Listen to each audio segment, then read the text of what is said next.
2026లో జైలుకు వెళ్లే అవకాశాలు ఉన్నాయి. ఆ జైలుకు వెళ్లే నాయకుల జీవితాన్ని కనుక తీసుకుంటే, జాతకాన్ని కనుక తీసుకుంటే మీరు ఖచ్చితంగా తెలుసుకోవచ్చును. గురువు 6లో కానీ 8లో కానీ 12లో కానీ 4లో కానీ ఉంటాడు. సో 4, 6, 8, 12. సో ఈ ఎక్కడైతే ఇవి ఉంటాయో గురువు వాళ్ళకి ఈ సంవత్సరం కారాగార దోషం ఏర్పడేటువంటి అవకాశం ఉంది. అలాగే ఈ సంవత్సరము డబ్బు కోసం జనాలు ఎంతకైనా తెగించే అవకాశాలు ఉన్నాయి. అది ఆల్రెడీ మనం మాట్లాడుకున్నాం.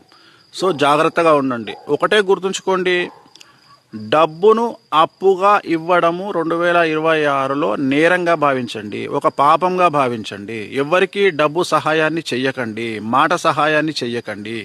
మీరు విలన్లు కావాలి వేరే వాళ్ళ జీవితాల్లో అంటే, మీ గురించి 10 మంది ప్రాపగండా చేసి చెడుగా వీడు దొంగ లంగా అని చెప్పుకోవాలి అంటే, మీరు ఎవరికైనా ₹1,00,000 హెల్ప్ చేస్తే చాలు, వాడు అదే పని మీద ఉంటాడు తిరిగి అడిగితే. అందుకని ఈ సంవత్సరము ఎవరైనా సరే అప్పులు ఇస్తే తిరిగి మీ చేతికి రిటర్న్గా రావు.